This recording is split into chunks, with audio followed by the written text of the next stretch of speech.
Imagine your team is gearing up for a major product launch. You are sitting around a boardroom table, caffeine flowing, morale is high, and everyone is confidently mapping out the path to success. To do your due diligence, someone asks the standard planning question: what might go wrong? Because everyone wants the launch to succeed, the team answers with a short, polite list of highly manageable generic risks. Fast forward exactly 3 months. The launch is a vibrant, chaotic disaster.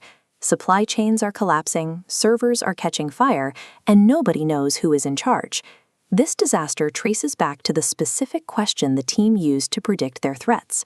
Standard forward-looking risk assessment asks optimistic humans to predict their own mistakes, and human optimism is remarkably effective at hiding human failure. This diagram illustrates motivated reasoning. When committed to a plan, your brain activates a shield to deflect incoming data threatening your trajectory. So when you ask what might go wrong, it actively hides the most dangerous risks, especially those originating from inside your team. To bypass that mental block, we have to rewind the clock, back out of the chaos, and return to that exact moment around the boardroom table 1 year prior. This is where cognitive psychologist Gary Klein suggests a different protocol: the project Premortem. Instead of asking what might happen, you tell the team to imagine it is exactly 1 year in the future. Then you state a single absolute fact: the launch has failed completely. Now explain exactly what happened. By changing the framing, the brain moves from guessing about a vague possibility to reverse engineering a concrete fact. By declaring the project dead on arrival, you trick the brain. It no longer has a brilliant plan to protect, so it drops those optimistic defense mechanisms, allowing real, unvarnished analysis to begin. The exact mechanics behind this trick were proven in controlled research on prospective hindsight by researchers Deborah Mitchell, Edward Russo, and Nancy Pennington. Treating hypothetical future failures as past certainties generates up to 30% more reasons for failure than simply predicting what might go wrong. The answers change too. Instead of guessing at external risks, teams point out specific, uncomfortable truths, like resourcing gaps and internal friction. Working backwards forces a team to confess the exact structural weaknesses they were previously too polite or too committed to name out loud. This protocol scales far beyond corporate boardrooms. It applies directly to the major personal decisions you make throughout your life.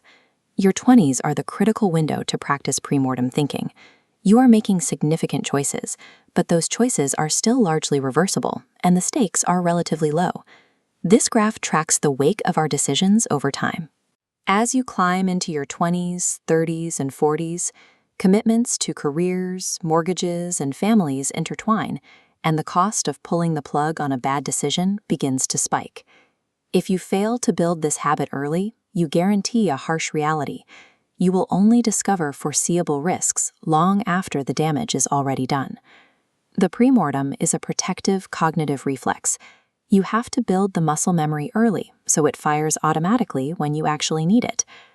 There is, however, a trap hidden inside this method. If a group conducts a premortem just to feel thorough, it creates a dangerous false sense of security. Generating a massive list of brilliant, uncomfortable insights provides exactly zero protection if the original plan proceeds completely unchanged. Without building concrete mitigations into the actual project, you merely convert genuine foresight into a dangerous, box-ticking ritual. So here is a test you can apply to the very next major decision you face this week. Before you commit, sit down and write a single paragraph from exactly 1 year in the future. State plainly that your decision failed and list the specific reasons why. To protect your future, you first need to learn how to remember it in reverse.